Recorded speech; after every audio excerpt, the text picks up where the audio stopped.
to another thrilling episode of Cognac Corner. And I'm your host, Marcus Boston. And today I have on a very important professional in my life, Trey. Say hello, Trey. What up, world? So, Trey, let's see, we've been friends for how long? It gotta be at least 14, 15. Yeah, because Byron put me on. Byron put Brandon on. Right. And I followed Brandon when me and Brandon was roommates. Yeah. And we've been coming get our haircut from you fine gentlemen for a long time. Yeah, like I said, it gotta be 14, 15 years now. Yeah, it's been good. I appreciate your talents. Man, I appreciate you, bro. Like, it's just been like love since we met, you know what I'm saying? Absolutely. Like, it's kind of, man, I ain't no naturally friendly guy. Yeah. You know what I'm saying? But good vibes, good vibes. That's it. Good people. So, you know what I'm saying? Like I said, I appreciate you too, bro. Yeah, absolutely. So let the audience know who is Trey. Give us some background. Catch us up. Man, where do you want me to start? Like, Trey... Let's start from the top. We get number time. They appreciate it. Man, look, Trey just a guy from a small neighborhood called Walnut Park that just happened to make it out. Mm-hmm. You know what I'm saying? Through all the adversity. Dreams of playing in NFL. Mm-hmm. A little bit of college. A lot of grind, a lot of hustle. Mm-hmm. And, here I am. How'd you get into the barber field? Hey, man, it's crazy because I ain't never held a pair of clippers like a day in my life. I wasn't the guy that cut in the kitchen in high school. Mm-hmm. None of that. Like, my thing was football. Right. So, like, I left for a little while on a football scholarship and ended up getting hurt. Mm-hmm. Came home, I was lost. Right. You know what I'm saying? So, like, I was, like, this close to going to the Navy. Like, yeah, I had already been over on Lindu. Mm-hmm. And, man, they try to trick me to salute the flag outside and all that. So I watched Officer and a Gentleman. Mm-hmm. Man, I'm like, nah, this ain't for me. I can't clean steps with no toothbrush. You know what I'm saying? So it's like, dude, my life just look like it's gonna be the typical dude from the hood. I'm gonna have a pack. Yeah. I'm going to be hustling, you know what I'm saying? I'm sitting down getting my haircut. Yeah. Man, I look back at the barber like, man, how much you make doing this? And he shoot me a number, and I'm like, what? And he like, yeah. On my way to the house, I go home. My mama like, you need to find out what you're going to do with yourself. Right. I'm like, I do. I'm going to barber school. And everybody look like, you can't cut hair? Mm-hmm. It's like, I'm going to barber school. Why do we, whenever we say something to black people, the first thing they say is what we can't do? I don't know. It's never like, oh, cool, dope. Let me support you in doing this. Like, nah, you can't do that. You can't do that. So, like, and to me, that's where, like, I'm different than most barbers. Like, every guy I know cut hair been cutting since he was a kid. Right. Or early teen. Or he got off into that game early. Mm-hmm. Like I said, I ain't know how to hold a pair of clippers. Like, I'm straight school taught, motivated, this is what I'm going to do. Yeah. And made it work. You got that fire entrepreneurial spirit. I'm going to get it done. Man, hell of high water. Hey, it got to work. I don't have a plan B. It just got to work. Yeah. Like, that's how I always felt. Burn the ships. We going to win this war. We going to die trying. Yeah, it got to work. It just got to work. Yeah. So, yeah, that's what it is. And then, so you work with Marlo's your partner at the barbershop. Plug the barbershop, please. Let people know where the barbershop is. Phase, 8003 St. Charles Rock Road. Me and Marlo, proprietors, young black businessman, so that's what it is. That's definitely where I'm there every week, every other week, getting this together. Man, appreciate you, bro. Like, I appreciate y'all, man. It's like home. I get that sense of community that I don't often get at home because my family's small and just mom, stepdad. So like going to the barbershop is like going to a family reunion with the uncles and just hear that camaraderie that you need to have. Because you never know what the conversation going to be like and your sports talk will come through. Right. Me and Byron have phone calls all the time about what happened in the barbershop last time. Dude, I go home a lot of days and like just laugh off the stuff that happened during the course of the day. Like, it's just crazy, man. I think that's like black men therapy. Mm-hmm. Like our country club. Yeah, it's our country club. You can go vent, shoot the breeze. Man, you can talk about A to Z. The barber, everything from a doctor to a counselor to a role model. Mm-hmm. You know what I'm saying? You got so many job descriptions doing that. But man, it's all therapeutic. You know what I'm saying? Mental health as well. Yeah. Always. So growing up, were you a ladies' man, or like, how was training the ladies through your youth? Man, I was actually shy. Really? Yeah, like, you know what I'm saying? Like, I don't know why. Confidence wasn't, you know what I'm saying, that good just coming up. It wasn't until, like, the sports thing started manifesting. Till people started, like, taking notice. And, you know, like any other neighborhood, they thought I was going to save the neighborhood. Yeah. So, you know what I'm saying? The reins got loosened. And the females started coming, and it's like every flaw I thought I had kind of like started disappearing because I could run a ball. Right. You know what I'm saying? So, like, confidence started building. Yeah. It built on the field, so it translates off the field. Right. You know, so that was that. Okay. And so you went to college, came back home, went to barber school. Right. What was your first shop you worked at, and then what made you want to own your own shop? Man, the very first shop I worked at, it was an older guy that he was actually in barber school with me, and he was part of this little program with General Motors where really they was laid off, but they was paying them to like take up a trade or something like that. And dude just really like had his stuff together. He had a barber shop in an apartment building like above it on Page and Blackstone. Okay. The guy named Mickey. And man, you know, you just reach a certain level in barber school. You there 8 hours, ain't making no money, nothing but tips. Right.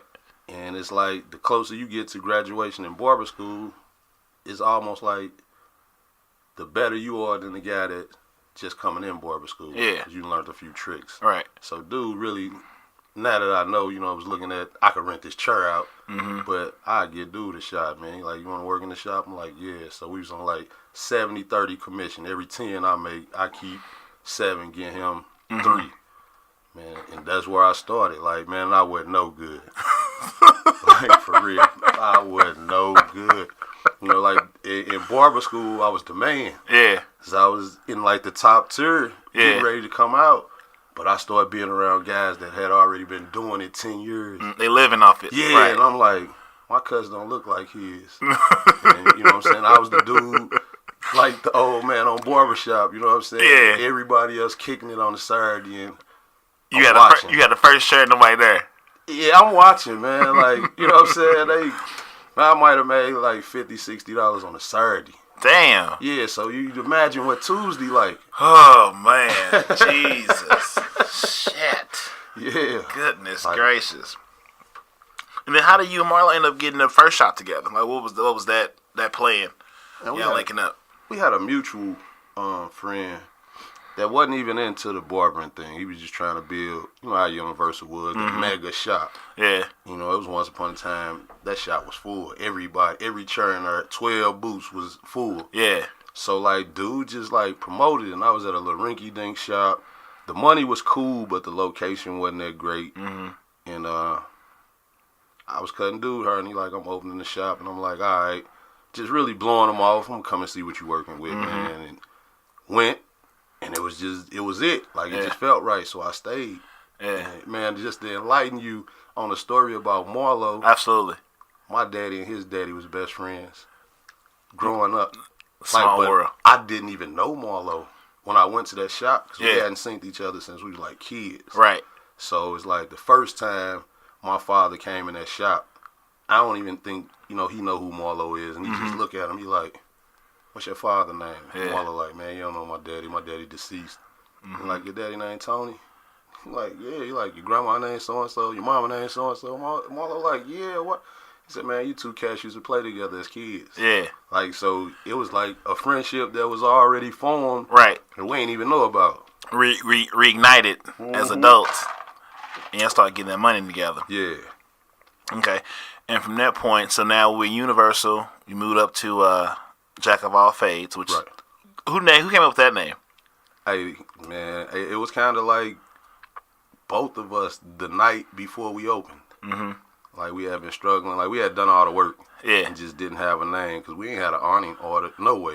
You know what I'm saying? We actually finna take Ben doing it home. And it just go off. in the car. Yeah, just go off in the car. We're like, yeah, that's it. That's it. Some of the best things happen on a humbug. Yeah. Every time. Now, how many kids do you have any children? What, they got 2? Nah, I actually got one biological daughter, man. Okay. Yeah. Okay. That's dope. And that was, now, you've been married how many times? Once. Once? Yeah. So, from owning the business to your only child, your daughter. Right.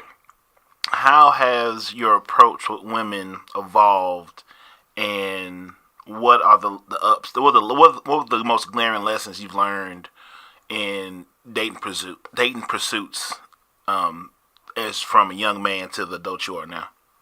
Man, that is actually like kind of simple, and I'm gonna say, just from being it's just this simple. From being a young man, it's like, when you 20, 21, 22, and you get into a so-called relationship, it's like it's more about fun. It's like the beginning stages of like even learning how to love. You know what I'm saying? You don't have no experience with too many women seriously other than, your mother, your sister, daughter of your father at an early age, whatever, however.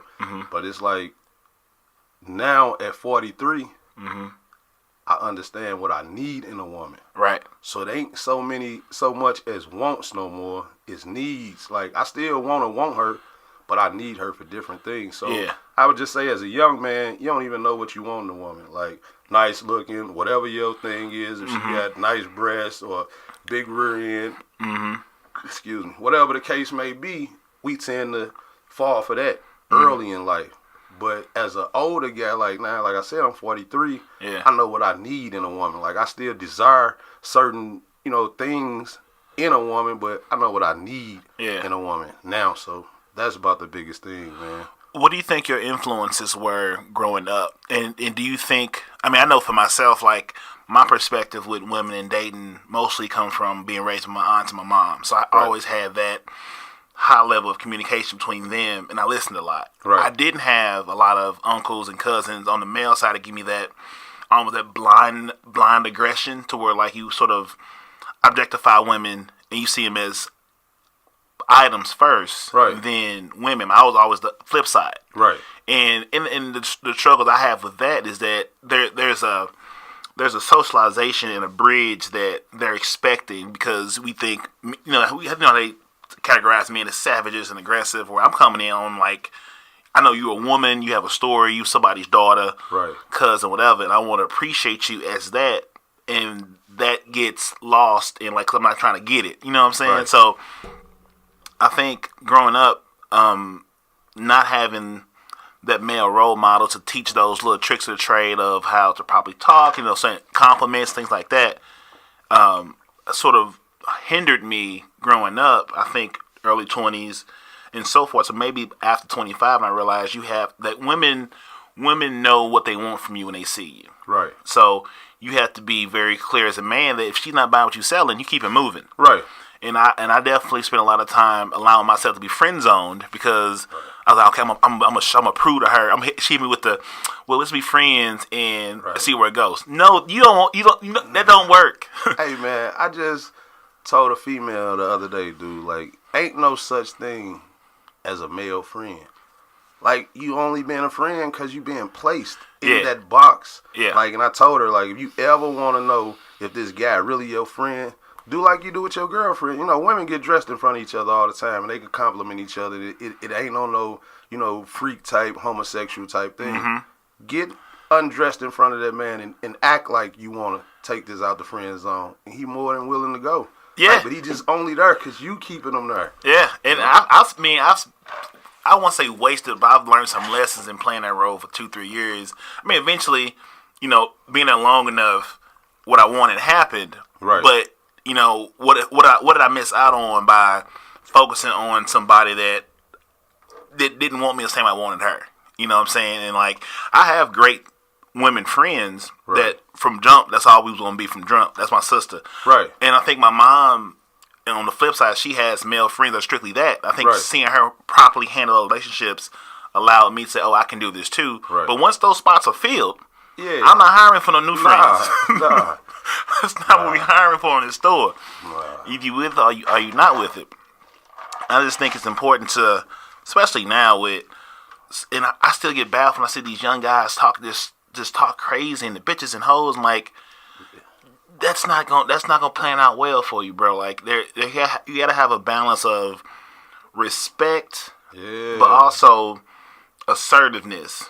And I think that has to be taught. But when you don't have, either you have a male in the home that don't know what he's doing, right, or you don't have one at all, and you being raised on everybody else's lies and perspectives or music that's entertainment, you taking it to heart. That's not how it really works. Nah, like, but not to veer off of the subject. No, go ahead. But I deal with a lot of that with what I consider to be disrespectful kids, and I'm talking about as little as 3 and 4. Yeah, I have to play with kids in the barbershop. You trying to ease their tension, to get their hair cut or whatever. So, as a man, we typically play rough with kids. Yeah. And sometimes they cry, they ain't with it, they father ain't there, so they really don't know how to accept that. But the mama, even though she don't know, inadvertently she doing this, she say stuff like, tell them to shut up, man, or little something. That's disrespect. Yes. Like and that's a taught behavior. Yep. So, with that being said, at 3 or 4, if you teaching him to tell an adult, shut up, what do you do when he tell you that? Right. At 13. Yeah. And now you can't do nothing with him. Yeah, he physically stronger than you, probably bigger than you, and already then start smelling himself. Now we got a problem. Yep. And if it ain't a man there to correct that, then society will deal with them in whatever way they choose. Society ain't got no remorse. None. And so they'll deal with it, but it still just go back to women not. Like my mom or my grandma, I can't put it no other way. We have to go outside and fight. But you got too many parents now that will flat out tell you, like, I'll fight a kid. Like, it's a such thing as kids' business, too. On the recess, that's kids' business. Yeah. So if they got fisticuffs, they throw a few hands, man, they'll be friends again. Like, that's what kids do. Right. But you got too many grown people that run to the aid of a kid instead of just letting him, as the male, and I'm speaking about males, take his bumps and bruises. Yeah. It ain't gonna kill him. It makes him a better adult. It do. You got to see the long. You got to see the long game. It do, but they don't do that no more. It's over. You'll find adults fighting, bickering, arguing, and going to bat for a kid when it was just really kid business. Yeah. Don't nobody want nobody to put their hands on their kids no more. But what happened to it take a village? It does. It does take a village in the community. I know me growing up, a bigger guy, I didn't really have too many of those instances. But I went to a bunch of county schools too. So my energy's always been very open and welcome. So I never had smoke. But, if I go somewhere, another part of town, right, I'm a target. They want to see, I'm going to make a name on him. Yeah, what can big dude do? Right. Yeah. And I got to stand on that. Yeah. Either I'm going to win, I'm going to lose, hey, man, but life goes on. That's it. And I'm like, I lost today, but, whatever. When I go back out there, it's what it is, and we keep it moving. That's over. Yeah, that's a wrap. That's over. And I think about how, back in our day, the teacher, the mom would go on the teacher side. Right. Saying, like, what did you do wrong? Now it's like, what you do to my son? Like, he don't like me. I'm not here to like you. And also I get discouraged when, like, people have children for friends. Like, so your 9-year-old shouldn't be your best friend. Y'all shouldn't be looking to do stuff together when you are a parent. You can't birth your best friend, because think about friendship, they can leave. Yeah. I can't really leave my mom. So now I have this false sense of security to where I can act up. Right. And my mom, my best friend, come save me. That's not, you gonna hate that? Nah, man, hey, look, I'm 43 and I still can't, like, literally go drinking with my daddy. Like, because he just made it clear I ain't your friend. Right. You know what I'm saying? Yeah. Like, I still don't, like, you catch me in a barbershop, I'm a seller. Yeah. But let my dukes come around. Like, I tone it all the way down. Good morning. God bless. How you doing, First Mr. Johnson? Might come out, and I got to be on 10. Yeah. Other than that, man, I'm a church guy. Yeah, absolutely. I still got a healthy fear of my mom to this day. And so I be like, How y'all? You gonna just let them cuss? Okay, I'm not gonna. It's not gonna do with me. I'd rather them do it at home than up the street. Like I ain't never understood that. And it's just because I ain't come from that. That's all. Right. I didn't come from that. Yeah. You know? I came from, man, you might get 2-3 whoopings on the way home. Mm-hmm. You know what I'm saying? A few neighbors going to get a hold to you before you get there. And that day just gone. Yeah. It's you know, and then these kids are addicted to these screens and, you know, are, you know, if they get on a sports team, they feel they deserve a spot just because of blah, blah, blah. Like, you have to earn this spot like everybody else. You can't just run a mindset and put me in. Or maybe you're not good. Maybe this ain't your lane. Maybe. Man, but hell, they give you a trophy for signing up. Like, they just train losers now, man. Like, you might get a 9th place trophy. Like, if you ain't first, you last. That's it. Like, but how do you get a 9th place trophy? It's only 8 teams. I don't remember number 3. I don't remember number no. That's building a false sense of security or accomplishment that you didn't earn. It do, man, but they like, it's so weird because I'm probably just stuck in an era that ain't coming back. Like, I'm stuck in that era where we was made to come in the house. Yeah. Lights come on. Yeah, like, you better be heading home. But now the era is you got to make them go outside. Yeah. Like, they don't want to go outside to save their life. There's nobody outside. You got to find people. I mean, it's crazy when you see a group of kids together. Like, oh, okay, nice. Right. You be like, oh, they just got off the bus, so they finna go in the house now. They ain't finna be just sitting like outside just. And like we got on these headphones recording. That's what they do all night. But they on a video game like all night, and you can just hear them chattering and talking, and they in these clans, and it's like they taking your socialization skills away. Like that translates to how you, because in the real world interviews, you have to have this kind of mechanism, this kind of experience to be successful. Yeah. Like you see, like some of these dope athletes get in front of a microphone and go, duh. Yeah. Can't put nothing together. Can't think on the fly. No critical thinking skills. No socializing skills. Like, I think about that, like KD. How KD has this, he doesn't understand that if there's no fan, no media, there is no NBA. Right. So you're angry at the way LeBron knows how to finesse and work the media and be a role model, and he has people like human beings. If I'm cool with you and we have a back and forth, you're gonna receive or display me in a certain way, basically, so we friends and we not strangers. And you surprised that when they talk about you, KD, it's not in the most humble way, because you just think you just come to work, basketball, go home. Yeah. If you take out that part of the machine, the whole machine stops working. Right. And he comes in a generation where usually he's supposed to go to hoop, makes $1 million and go home. That's not how this works. If you want to do what you want to do, you need to figure out how to be a decent human being that's doing a job like you doing a job. Right. Because if they don't do their job, we don't know about nothing you're doing. No one's coming to the game, and this is a not. And then you just playing basketball in an empty stadium. Hey, man, but I ain't gonna lie. I feel KD. Like, I feel Marshawn Lynch. Like, I feel them guys. Like, I ain't your role model. That's... That's not their job to raise your kids. It's not. I'm doing a job. You ain't asking the garbage man. You at the end of the day, man, you signed me to score baskets, man. Right. Play defense, get rebounds. Yeah. I gotta keep talking to these people, man. Like, that's not what I went to college for. They didn't come looking at me in high school to be the best interview taker. Yeah. I hoop. Right. And I respect it. Just don't go with the guy that figures that excelling at.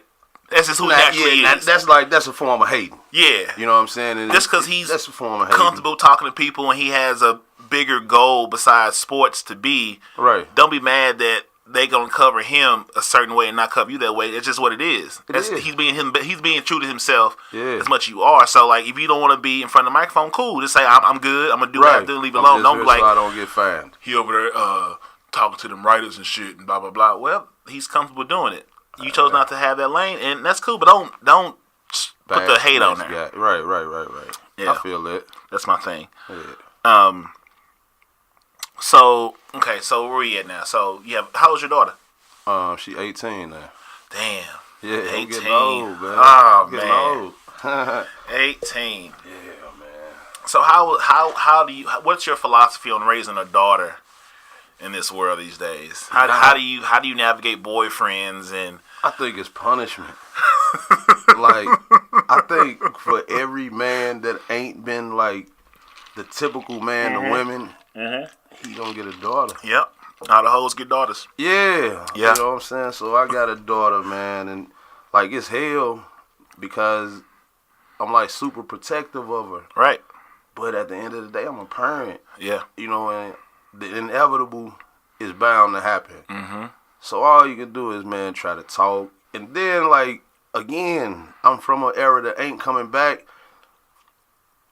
You can't just have the birds and bees talk about getting pregnant. You gotta kind of like talk to your kids now and make sure they even attracted to the opposite sex. Yeah. Like, 'cause, you know, I ain't no gay basher or nothing, but like that's just in. Yeah. And I think a lot of it is more a fad than it actually really is, you know, who these people are. Because it's around us so much. It's on cartoons.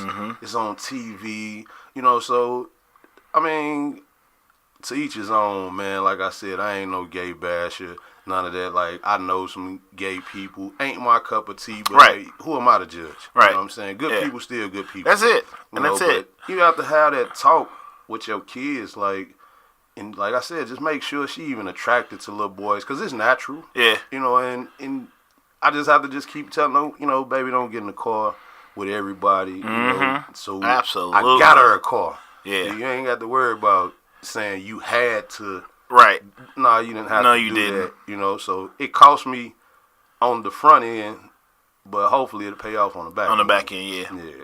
Oh, is she going to college? What's her plans? This is her senior year in high school, actually. But yeah, she on top of her game. Like, you know, it's December, her senior year, and she already enrolled in college. You know what I'm saying? That's dope. So, yeah. Does she know what she want to do? Be a dental hygienist. That's a good job. Yeah. That's good work. So, like I said, she got a ball rolling, man. Her grade point average like 3.3, 3.4. So, oh, yeah, she killing it. All right. it. Yeah, she all right, man. Yeah. She killing it. Yeah. So I guess from there, so what has been your longest relationship? Man, the marriage that I'm currently like battling, like 14 years with the same woman. Damn. Yeah. That's a lot of time. It's even longer when it's wasted. Yeah. You know, it's not like I'm going through a divorce right now. Yeah. You know what I'm saying? Like, and it ain't easy, bro. Like, I don't know, man. Like, I just don't even understand her thinking. Yeah. You know, and I'm for sure, if you had her on this show, man, she can give you a totally different story. But from my perspective and my point of view, like when somebody don't want somebody, like it's just easy to separate. Right. You know, she holding on for dear life, man. Because y'all don't have kids together, so everything y'all got is pretty much just paperwork and time. That's it. That's it. But she won't even accept that. You know, she want blood.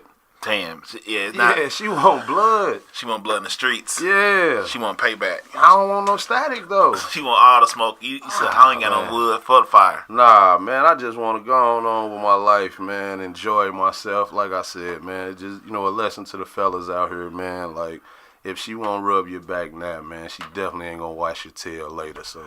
Damn. Yeah, now that simple, man. is a gem. Yeah. Damn. Man, fuck. That's big. That's important. It is. So do you think you maybe ignored those things in the beginning? Or even do you think you ignored them or you didn't know they were important? I probably would say I ignored them. It's like I said, going through what I'm going through now, you know, I'm still blessed to have my old dude, you know, and we talk 3-4 times a week, you know, but it's just like the other day, he actually went to court with me, you know what I'm saying? So, like, that didn't fare too well for me or whatever, however, I ain't going to get into it, but he just was like, son, you been knew your answers. Yeah. Like, and I'm like, what you talking about, dude? And he like, when you didn't do X, Y, and Z, you had your answer then. Yeah. But I ignored it. Yeah. You know what I'm saying? And still try to make something out of nothing. And now I can see clear. Yeah. Like, because feel like I'm in the biggest fight of my life. You know what I'm saying? So now I can see clear. And it's like, yeah, all right. You know what I'm saying? Yeah. I tripped. You know what I'm saying? I mean, that's the biggest thing, to see your mistakes and own them and grow from, because lessons unlearned are repeated. Right. And it sometimes takes us 3 or 4 rounds to realize that maybe this is not the person. Maybe it's not the person. It never was the person for me, but I allow whatever, maybe could have been a physical thing, just time and place, to blind me from maybe this. Sometimes, I think sometimes we make people that's here for a reason or a season, make them to lifetimes. Yeah. And I see that oftentimes, like tons of friends and girls I've known over the years in their 20s with some guy they shouldn't have been with. Now you 30 with 2 kids trying to get a bag out here. Yeah. I'm like, hey, you. I remember when I was trying to give you some conversation at 23, and you wasn't going for it. Now you at 33, looking like, hey, I'm still good. Yeah, it's over. I got all the options. Yeah, the thrill gone now. Yeah. Like, yeah. And these waters is tough. It is, man, but I ain't gonna box myself in about, it's just a lesson learned, man. Like, that's probably like the biggest thing with me is I've been able to like just absorb damn near every blow that been threw at me. Like, man, I just keep on ticking. You know what I'm saying? Like, once I think about it, like I joke all the time and tell them, like, if you allow me to think, I'm gonna beat you. Yes. You know what I'm saying? Like, you catch me frustrated sometimes, like, and I make an irrational decision, and I might get out of character, but once I calm down and like find that alone time, you allow me to think, I'm gonna beat you. Yeah. Like, so, and that's where I'm at now. Like, I'm probably beating her in this whole divorce thing. It ain't, for no stripes or nothing like. I'm just well protected in this thing. But on the flip side of that, like my daddy said, I'm protected because I've been knew my answer. Right. Like, I just ignored it then. You know what I'm saying? So it is what it is. And the sweetest revenge, I think revenge, just like being happy. Right. The last thing she want to see is you be happy. Yeah. And with growing and like sound like you getting outside your box. We kicked the other night. Right. You know what I'm saying? Like, even though what I've been saying has been the same thing since y'all known me, and and everyone has a different, Brandon can give you a story, Byron can give you a story, and that's been consistent since that's what I do. But I've always been myself and been welcoming to everyone to come and get some of this. Right. You know what I'm saying? Right. And whenever you are ready, there's always a seat for everybody. Hey, man, I ain't gonna lie, man. You showed me a good time the other night. Like, I ain't think it was real. Like, you know what I'm saying? Like, I be stuck, like, in one side of town in, like, just where I'm at. Like, it's just the same 5 things. Either dude a killer, or he got money, a great hustler, or he a hard-working dude, he a dope fiend, or he a police. Yeah. You know what I'm saying? I'm, like, probably the 5 characters I deal with on the daily, like, maybe not, it's not the same person. Yeah. But just to summarize, it's like the same 5 characters in this people movie that I deal with in this movie. Right. And, like, to go with you the other night, dude, it just freaked me out about a tab. Like, I'm 43. I thought you had to have money to have a tab. You know what I'm saying? Like, Jigga get a tab. You know what I'm saying? I've been around a few celebrities. They had tabs. Right. Darren? A tab? Like, I'm trying to pull my money out. You like, nah, bro, we pay for this at the end. My mind's so minute. I'm saying, like, well, how they know what we got at the end? Like, if we just keep going. Like, a tab. Like, man, it was dope. Like, to see the golf carts. Like, when I pulled up tonight, I'm looking, I'm like, man, I'm going to drive that golf cart. Yeah. Like, when I see dude, he got to let me drive that golf cart. Like, we've been on that golf cart where I've been on, like, the back, just riding through Soulard, just going through it. He got to let me drive that golf cart, man. Like, that's, like, dope to me, man. Yeah, on daytime, we go get coffee, we drive down the golf cart, get some coffee, run to the stove. Hey, man, that's crazy. That golf cart is life. Man, where I'm from, that golf cart would have been gone.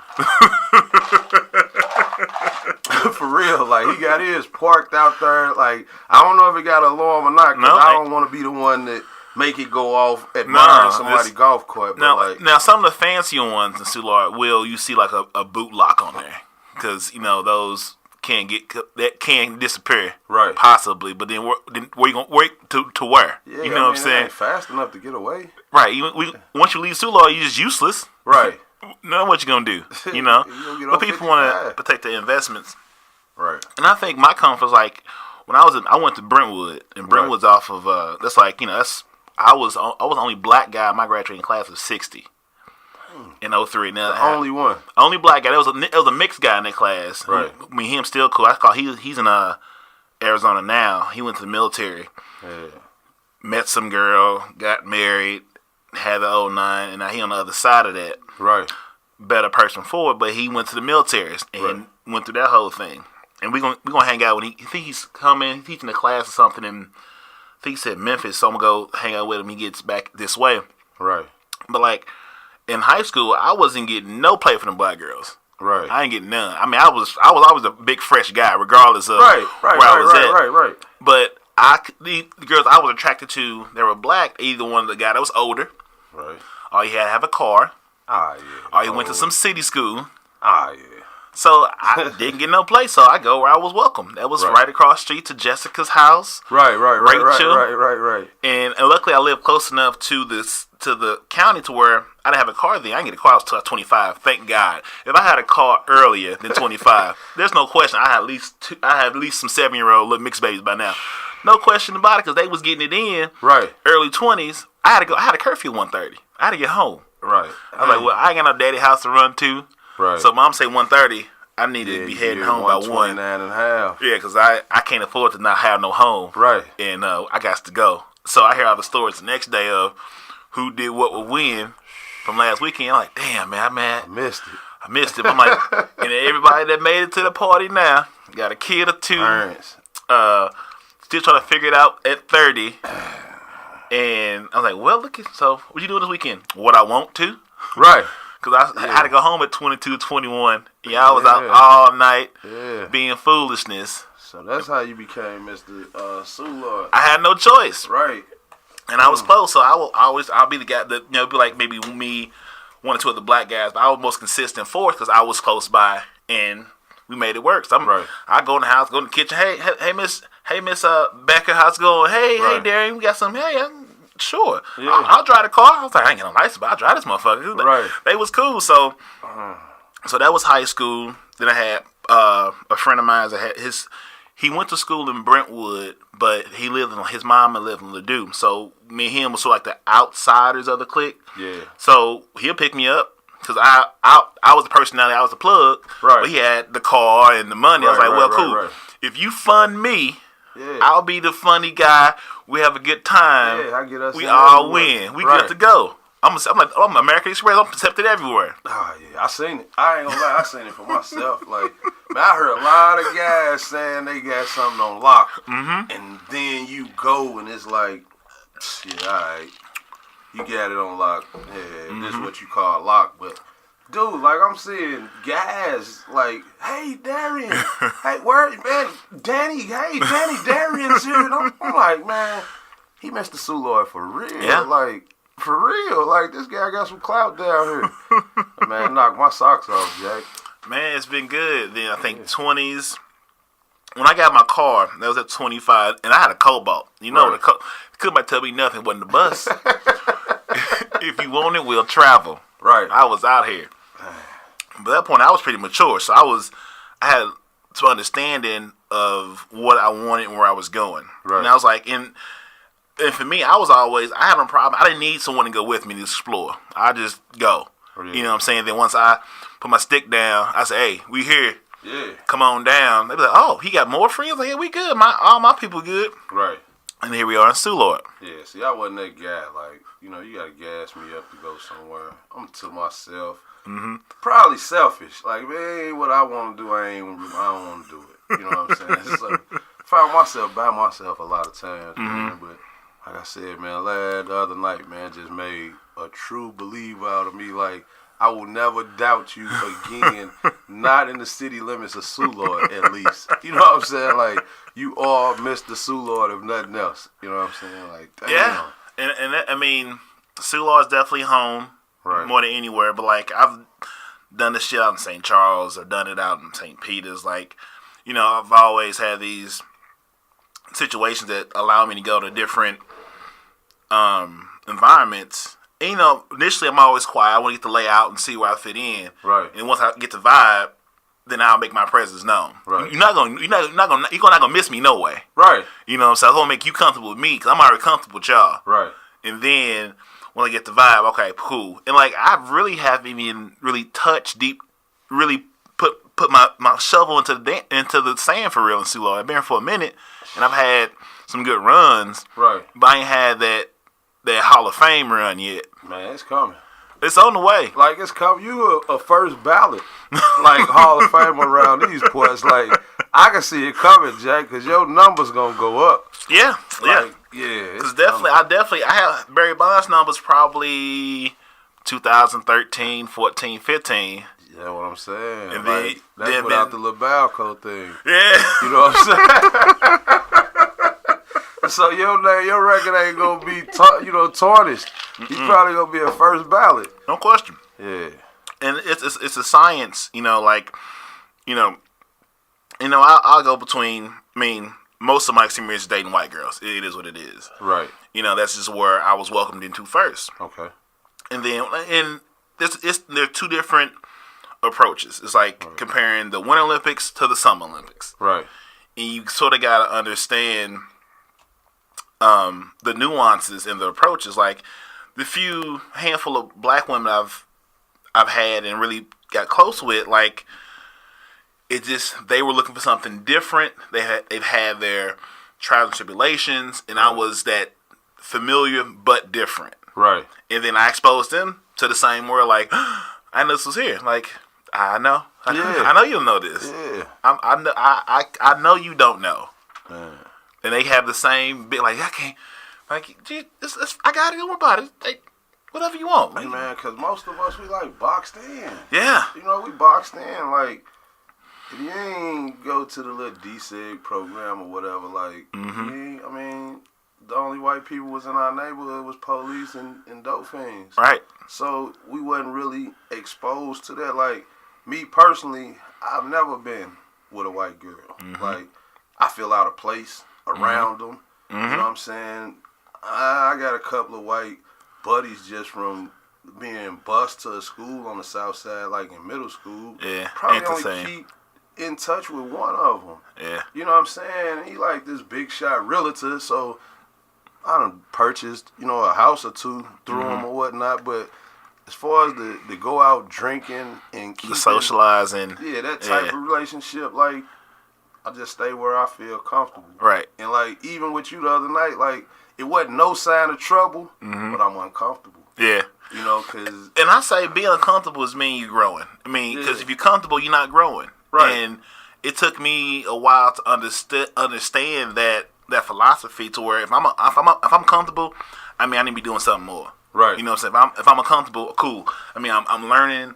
I'm uncomfortable. I'm absorbing this, and I can figure out. My mind is turning again. You know what I'm saying? It's like, ooh, new shit. Yeah. How can I dominate this and make it my own? Because it's this new key, open door, go through. Yeah. Especially if you can make it in that environment, which is ferocious. Yeah. And you made it out and alive and profitable. Yeah. That same skill set is universal, and that makes this shit layup line.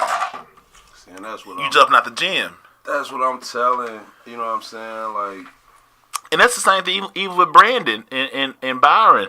Right. You know what I'm saying? They had that same that they've enjoyed plenty of off hang with me. Right. So they've scored in levels that they probably wouldn't have otherwise. Because I can always give tips regardless if you're trying to do some shit off of internet or whatever. Right. I can teach this. I can teach it in a heartbeat. Yeah. You know what I'm saying? To where you can kill it because I know you have the skill set and I know what they looking for. I know what they also, like hip hop and shit like that. So that's easy. They want something. They want a little bit of danger, but not too much. Right. You know what I'm saying? And that's fine. So it's you meet good people along the way.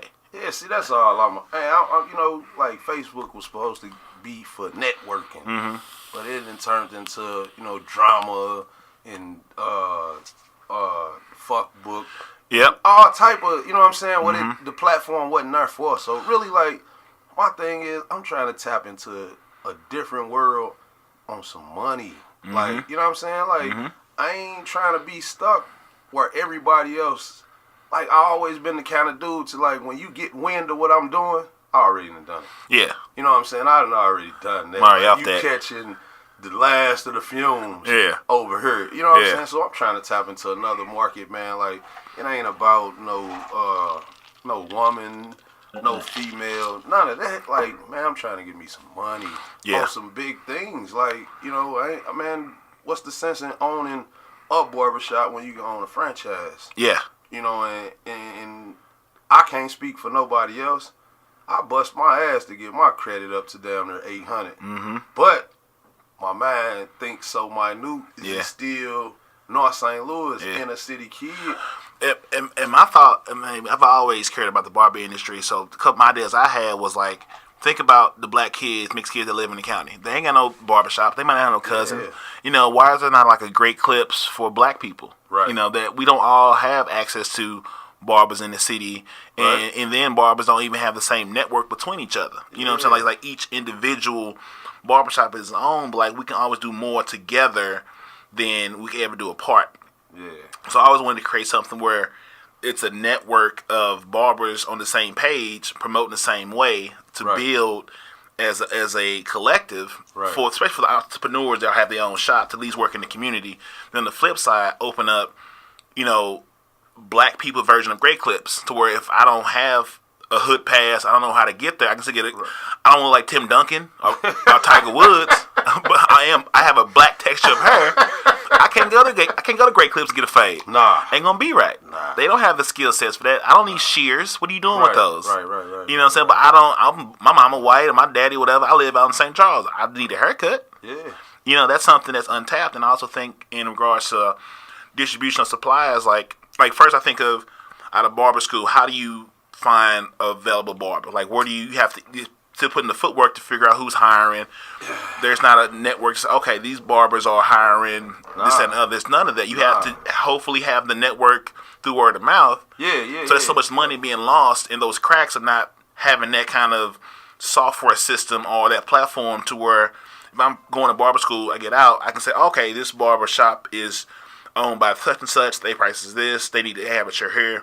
Let me apply to this job. I have to figure that out. Nah, you know, I think we call around, man. Most of the people call around, asking. You know what I'm saying? Like, yeah, I got insurance open. Like, man, footwork is lost. Yeah. You know, it's these like I said, back to these kids that's not raised on that. They Google and search everything. So you sort of have to have that dual access to compete in the world we live in. You know what I'm saying? It's just what it is. And I think that's something that can be built and profitable for everybody involved. But it's just, you know, being uncomfortable and the environment is growing is always the goal going forward. Right. So I guess now as the adult getting out the other side of the marriage, what do you value and look for, and where do you want to go next? Because clearly not to nothing like that again. Hey, but you know what? Like, unless it's right. Yeah, I ain't closed. I ain't gonna close myself off. Yeah. Just cause one thing didn't work. Right. You gotta open yourself. Actually, open yourself more. Open yourself up more. Yeah. You know what I'm saying? So, like, I ain't even opposed to that thing again. Like you said, if it's right. You know, but again, that comes with maturity now and knowing what I need in a woman versus, you know, the physical that I wanted. You know, so, but that's neither here nor there. But right now, man, I don't want nothing but peace. Like, man, a peace of mind, my house empty. Yeah. It's just me and my dog. Man, it's been peaceful. Like, so I don't want nothing but peace. Man, and going forward, like, I'm just trying to figure out, like, what's my next move. You know, again, like I said, man, bust my ass on credit. I'm just trying to not blow it. Like, I don't want to be the guy with good credit that just got, like, the new Challenger. Yeah. I ain't trying to waste my credit on that. Like, if I'm going to blow something up, I want to blow it up. Yeah. You know what I'm saying? So, that's where my middle school white buddy at, man. Like, I want to get off into some real estate, but not like the typical everybody with 10,000 go buy this raggedy city house and you find out it takes 20,000 to get it off the ground and then it's only worth 17. Like, it'd be dope to have a shop down here. Yeah, like, man, just coming down here at night, like, I only been down here at night. Yeah. Man, and coming at night, like, It just got this small town feeling. Yeah. Like cheers, like and it's cold, dog. Like this is if you have such a vision to see the value in the off season. Yeah. Summertime, it's a whole different beast. Hey man, the feel, like you don't understand. Like another spot I like, man. Like, and I know they say black people get money, man, and they run off to the O'Fallons and Lake St. Louis, but man, it's a spot off of 40. Like coming through, I guess, Lake St. Louis, O'Fallon, and they got like a little bridge. Like it ain't. Oh yeah. I drive through there at night, and everything lit up like Miami. Like I want it. Yeah. Like I want out there, man. Like I want it. Like I got some people out there too. Man, I want it. Like, and it ain't. You know, a lot of times, man, we be thinking. And I hate to play the race card, but we think like white people be so much further advanced than us. Like they don't make no more money than we do. No. Like they just spend their money different. Yeah. You know what I'm saying? Yeah. Like every white boy I know got two things, man. You got a pickup truck and a boat. Yep. Like, cause they have outings. Yeah. Like we got all the Jordans. Yeah. And the biggest wheels. Yeah. You know what I'm saying? Yeah. It's like, yeah. All right, I done learned, man. I done caught on to something. Like I need a flannel on a dusty hat. Oh, man, you got that dusty hat to the back. You got to have it to the back, though. You can't just wear it like Beetle Bailey. You got to have it to the back with a flannel. You know what I mean? Lake trips I've been to. Just on the strength. I ain't been to none. I've been to all waters, crazy bachelor parties. Man, I'm a water dude, too. Like, I love water, man. Yeah. Yeah, and they love the culture. Like, they love it. But my biggest thing now, make sure you want the rhythm, but make sure you willing to handle this blues, too. Right. So I'm all for you. You know what I'm saying? If anybody, at this point, if I call you my homie, my friend, I know that if something happens to that scale, you join my rhythm, but you also gonna help him with his blues too. Right. Because we ain't finna about here join my culture, and then if some shit happen, I can't find you. Now we got a problem. Yeah, and that's a big thing. So that's the important thing now, because like shit can turn left quick, but in the same breath, if it does turn quick and they on your side, right, your chances of winning, your problems might just quadruple. Go away. Yeah, it might go away. Who's fucking with Trey? Oh no, they're not. I got this. Yeah, see, that's what I need, man. Just a couple of stand-up guys, buddies of mine that's like for me. Right. You know, like they just for me, man. And man, let's just rock out. Yeah. Like, you know what I'm saying? Like I want to be cool. You be cool. I'm gonna be cool, man. And like, let's just find a avenue, or you know what I'm saying? Like, man, 43 cars, trucks, guns, all that shit. Like 43 ain't old, man. Like hell no. Show me the black. way. 43 for us. That's man, show me the way, man. Show me the way. Like, how can I turn this into this? Cause over here in my community, man, we just make like petty or small investments. Stagnant. Yeah, small. They don't have that growth mindset. Nah, we really afraid of money. Like black people really afraid of money. Like, man, you'd be surprised at how many black people think 10,000 is some money. You know what I'm saying? Like, you heard that in the hood all day. Oh man, I'm gonna just keep hustling. When I get 10,000, I'm done. I'm saying, what you got, a cutlass on 24s? Like, you broke. That ain't gonna do shit in Clayton. You broke. You broke. Like, you broke, man.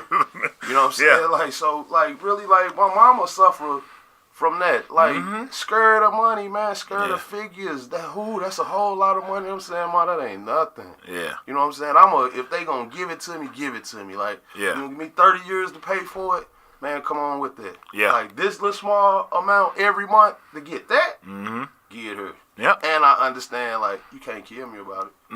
If I don't pay, man, if them people let me go right now and get a 2019 Phantom, sir, your credit score is good. You put 6,000 down. You can get this Phantom right here, 13,000 a month. Well, I'm probably only gonna have it 3 months, but that's gonna go in my book. And when they come and get it, they can't kill me about it. You can just take the car. That's it, because white people see money as a tool. Right. We see money as a possession. And that's the difference in just the mind state. You know what I'm saying? Like, white people are like, we can get it back. That's fine. Like, they spend money on experiences. Right. Relationships. You know, I know white people that got big-ass houses and they ain't bought no shoes in 93. They said we're in the first New Balance. Hey, I've been in a lot of houses that was like in good neighborhoods, and they be great shells. Mm-hmm. Like, the house ain't been updated since the 70s. Yes. You know what I'm saying? Like, but they still want that paper for that house. Yeah. Because of the area. Yeah. Like, man, man, look, I want me some. I want some. Absolutely. Like, I want me some, man. But, you know, to the money thing, it's like, man, all the black people I know come from nothing. Mm-hmm. So when you come from nothing and you ain't been able to do nothing, mm-hmm. when you get a little something, of course you don't know how to act. Right. You know what I'm saying? And, like, I don't want to get all off into the history and the black and white thing, right? Because I don't think all white people racist. Like, I know all black people not racist. Yeah. You know, and I really think for the most part that day has came and gone. Mm-hmm. Like, even being in Missouri, in the last state that we always say to free the slaves. Mm-hmm. Last slave state, right? You know, to a certain degree, everybody got a sense of prejudice. Mm-hmm. You know, prejudiceness against something. Yeah. Whether it be an individual or entity or whatever. Mm-hmm. You know what I'm saying? So, like, I don't believe in the white man holding me back type thing. Right. Like, really, because I know too many ex-cons that work every day, like, legally, and got careers. Mm-hmm. And I know a lot of people that's never spent a night in jail that don't have nothing, don't work, and they the main ones saying ain't no jobs out here. If you say you can't, you right. If you say you can, you right. Right. That's it. Yeah, so it's like, that just tell me you don't want nothing. Right. You know, because if a man could go pay his debt to society and come home and latch on and make that work, then that's a go-getter to me. Mm-hmm. You know, and it's something, like I said, guys that ain't never been nowhere and just lazy. Yeah. Choose to be functional bums. Yeah. You know, them the type of guys I don't respect, but, like, man, I don't think, like, race a big issue or as bad as they make it. I don't think so either. I know it's not. Yeah, I know it exists. Yeah. But that ain't what's, because it ain't hindered me. Nope. You know what I'm saying? Like, man, a lot of listeners might not like this statement or whatever, like, but me personally, I don't give a shit who the president is. Yeah. Because it don't affect me personally. Right. Like, I'm self-employed. Yeah. You know what I'm saying? So I don't have to clock in. So everything Trump doing, man, look, if he don't send my little nephews to war, man, I'm cool, whatever the fuck that man do, like, because it don't affect me. Yeah. You know what I'm saying? So, yeah. Man, I ain't with it, man. You either want something or you don't. That's it. Like, that's it. Really. Your energy reflects that. If your people around you ain't doing shit, you are your tribe. Yeah. You know, and I've changed tribes and groups plenty of times that, you know, we hit a wall and everyone go their separate way. That's cool. I keep going. Right. And I find the next one. Yeah. You know what I'm saying? I have no problem, you know, making a run. It comes to an end. Cool. I'm gonna go back to what I'm doing, and the next one gonna find me or I'll find it. Right. But it comes down to being humble, being grateful, remembering that you are another day on this earth is a blessing, not promised. Right. And make the most of it. And then the rest of it take care of itself. I mean, I can't tell you how many phone calls I get just on, I was thinking about D because blah, blah, blah. Because I'm going to always leave a good memory in your mind to where if I do make a phone call in need of help, I know you got me. Right. You know what I'm saying? And vice versa. It's just the right thing to do. You never go wrong with doing the right thing. It don't pay off. Might not pay off tomorrow, but at some point when it needs to, it will. Right. And going forward, life definitely reflects that. Just based on where we at now. You know, I couldn't foresee it, but now that it's here, I'm gonna do my part to make it successful as CFR can go and bring along whoever want to go on the ride. Right. And the point of holding the information, this is for everybody. Nah, that's another thing we suffer from. You know, we learned the game to be sold, not told. Right. Dumbest stuff in the world. Yeah. You know what I'm saying? The dumbest stuff in the world. Like, life's so easy, man. Mm-hmm. Like, life easy. Like, it's almost like a tonk hand. Mm-hmm. Like, every day you get up, you get a chance to build on it. Yep. You know what I'm saying? Like, so I just ain't I ain't one of them warriors and life gonna beat me up. And this, man, people are not gonna do it right now. Sir, your electric bill, $400, and you ain't got it in 30 minutes, we gonna cut it off. Well, first of all, I think in 20 minutes I can get it. Mm-hmm. You know, and if I don't, man, I'm gonna light me 2 candles and go to sleep. Tomorrow I get another crack at getting $300. Like, yeah. And they gonna, man, look, they gonna burn money and they gonna print money. Mm-hmm. Every day. Every day. Every day. With or without you. Yeah, I'm gonna get some of it. As long as they print it, I'm gonna get some of it. Yeah. So, man, like, I ain't gonna sit around and worry about that, man. Like, nope. It's just easy. Like, it's easy. Yeah. I mean, if you have that growth mindset and just, saying always looking for the way to make yourself better. Right. I always suggest, like, you always want to invest. Your first investment is being yourself. Yep. And making yourself better and make your energy right and let the rest take care of itself. Why chase people? People come and go. And the biggest thing you just have to know is, like, people come in your life for a reason, season, and lifetime. Right. If you figure out where everybody fit, you be all right. You know what I'm saying? You'll be profitable. You're going to take some L's. And all L's is nothing but lessons, not losses. That's it. Man, learn how to accept losses. Mm-hmm. Like, but you still get to, try again. Yeah. You know what I'm saying? Like, name one game in the history of games, like, since the beginning of time, that one individual won every time. Nope. It's not one. No. So you too got to, if you don't know what it is to feel like to lose, like, how do you rejoice winning? Yeah. If you don't have rainy days, how do you enjoy the sun? Yeah, but hey, if you have rainy days, you do it right, it's back sunny. Yep. If you put away something for rainy days, man, you do it right, it's back sunny. Yep. You know what I'm saying? So, man, people don't understand the grind. Like, a grind in most people's eyes is an illegal activity.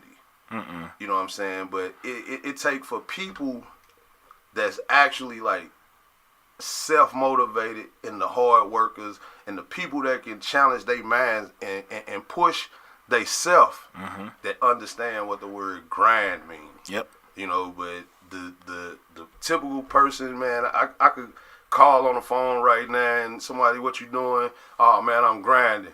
Oh, you bagging it up, huh?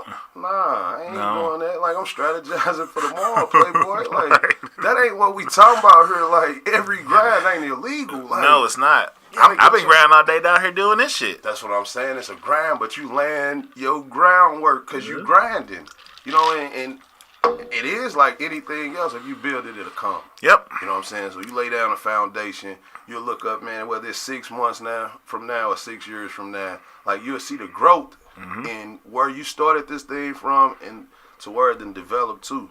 But you got to stay consistent in the grind. Right. You know what I'm saying? You got to enjoy the process. I want to say, doing the podcast and everything coming along, like, I finally found something where I enjoy the process. Right. I enjoy sitting down here by myself, going through, posting shit, figuring out how I want to word it, right. Hashtagging, organizing interviews, figuring out questions, and figuring out how to make it as entertaining as possible, also as helpful as possible. Right. Because you never know what someone might say might spark something in somebody else. Right.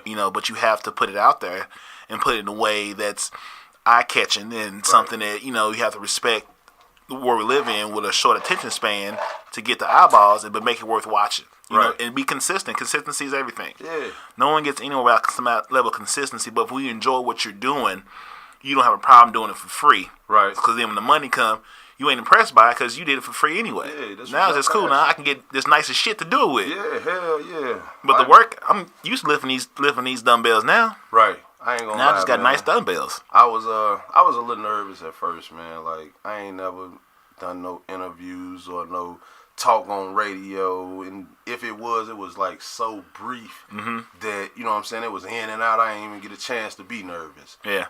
But, man, like, I'm sitting down here with you, and it's actually just like we talk at the shop. Like, we talk all the time, whether it's text or telephone, you know what I'm saying? Yeah. So, like, man, this shit probably could go all night, for real, you know what I'm saying? Like, I know you got to cut it whenever you got to cut it off, but it's like, man, it was just like a great platform to just vent. Yep. And let somebody else hear my story. Yep. Or, you know what I'm saying? If they got anything out of what I said or what you said, like, then that was good. And if they didn't, I still got to talk to my partner for 15 years. Yeah. You know what I'm saying? Like, and that's just how I'm feeling right now, man. I'm cool with this. Like, I hope this ain't the last time. Hell no, it's only gonna get better from here. Yeah. It's only gonna get better. This is a month and a half in. Right. And we've done this much stuff, and I still got some more shit to work on and get done and figuring out. So we cooking, but I want you to give some ending jewels, and then we can wrap this on up. Yeah, man. Where my mind at right now, man, the only jewel I probably got for y'all, man. Well, first and foremost, like, small money make big money. Mm-hmm. You know, me, myself, I got a thing, $20 a day. It's $5,200 a year, $10,400 every 2 years. So that's more than the average guy in the hood talking about this $10,000 he gonna quit. Come from legal money, you know, $20 a day. Small money, it's $100 a week for work people. Bi-weekly, that's $200 a check. Like you said, pay yourself first. Yeah. That's that jewel. Man, as far as the next jewel, it's kind of like a relationship thing, man. Male, female. Ain't no such thing as a good or a bad male or female. Yep. That's what's good or bad for you, man. Mm-hmm. You know what I'm saying? So I'm going to lead them with that, man. Let them ponder and soak that up, man. And I'm out of here. Well, let's thank our guest Trey for being on. It will now be his last time if I can find what I'm looking for. Wait, we got it. Oh, yeah.